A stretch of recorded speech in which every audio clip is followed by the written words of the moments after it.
નમસ્કાર. આજના વિડીયોમાં તમારું સ્વાગત છે.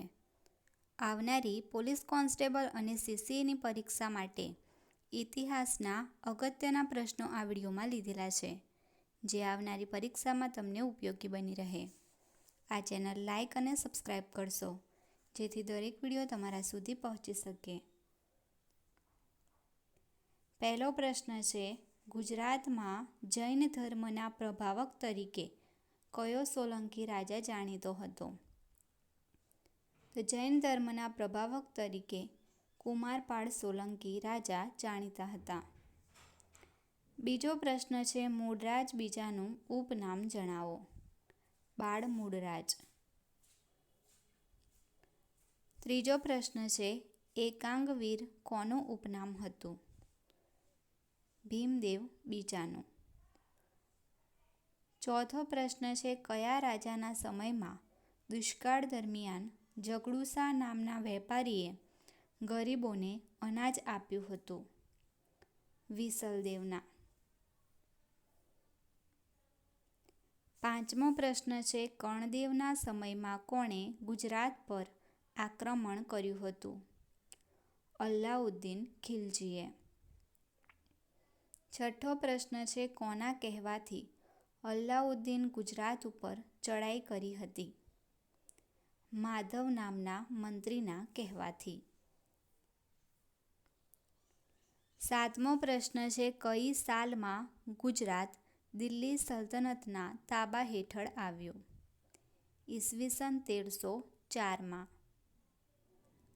આઠમો પ્રશ્ન છે, ગુજરાત પ્રાચીન કાળથી કયા ઉદ્યોગ માટે વિશ્વવિખ્યાત હતું? કાપડ ઉદ્યોગ માટે. નવમો પ્રશ્ન છે, સોલંકી કાળ દરમિયાન ખંભાતનું શું જાણીતું હતું? ચામડાના પગરખાં. 10મો પ્રશ્ન છે, ગુજરાતનો છેલ્લો રાજપૂત હિન્દુ રાજા કોણ હતો? કર્ણદેવ વાઘેલા. 11મો પ્રશ્ન છે, હેમચંદ્રાચાર્યનો જન્મ ક્યાં થયો હતો? ધંધુકામાં. 12મો પ્રશ્ન છે, હેમચંદ્રાચાર્યનું મૂળ નામ શું હતું? ચાંગદેવ. 13મો પ્રશ્ન છે, હેમચંદ્રાચાર્યનું ઉપનામ જણાવો. કલિકાલ સર્વજ્ઞ. સિદ્ધહેમશબ્દાનુશાસન કયા પ્રકારનો ગ્રંથ છે? વ્યાકરણ ગ્રંથ. 15મો પ્રશ્ન છે, મિનળ દેવીએ કેટલા તળાવ બંધાવ્યા હતા? 2 તળાવ બંધાવ્યા હતા. 16મો પ્રશ્ન છે, મિનળ દેવીએ બંધાવેલું મુનસર તળાવ ક્યાં આવેલું છે? વિરમગામમાં. 17મો પ્રશ્ન છે, ધોળકામાં કયું તળાવ આવેલું છે? મલાવ તળાવ.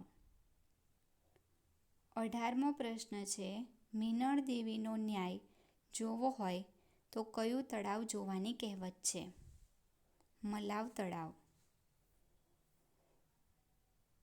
19મો પ્રશ્ન છે, હરિશ્ચંદ્રની ચોરી તરીકે ઓળખાતું તોરણ કયા મંદિરમાં આવેલ છે? શામળાજીના મંદિરમાં. 20મો પ્રશ્ન છે, સાબરમતી આશ્રમથી શરૂ કરીને દાંડી સુધીની ગાંધીજીની યાત્રા એટલે? દાંડીકૂચ, દાંડી યાત્રા. 21મો પ્રશ્ન છે, સત્યાગ્રહ આશ્રમનું બીજું નામ આપો. કોચરબ આશ્રમ. 22મો પ્રશ્ન છે, સાબરમતી આશ્રમમાં ગાંધીજીનું નિવાસસ્થાન જણાવો. હૃદયકુંજ. 23મો પ્રશ્ન છે, દાંડી યાત્રામાં કેટલા લોકોએ ભાગ લીધો હતો? તો ગાંધીજી સાથે 78 સત્યાગ્રહીઓએ. 24મો પ્રશ્ન છે, દાંડી યાત્રા કઈ તારીખે શરૂ થઈ?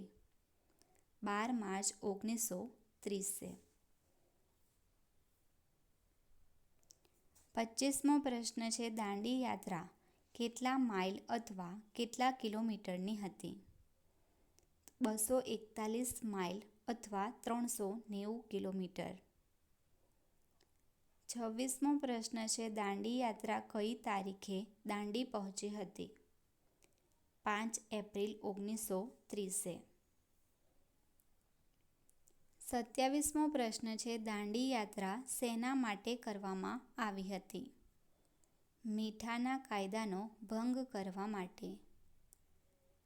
28મો પ્રશ્ન છે, દાંડી પહોંચ્યા પછી ગાંધીજીએ મીઠું ઉપાડી મીઠાના કાયદાનો ભંગ કઈ તારીખે કર્યો? 6 એપ્રિલ 1930. 29મો પ્રશ્ન છે, નારાયણ મહાદેવ દેસાઈનું સંપૂર્ણ ક્રાંતિ મહાવિદ્યાલય ક્યાં આવેલું છે? વેડછી ખાતે.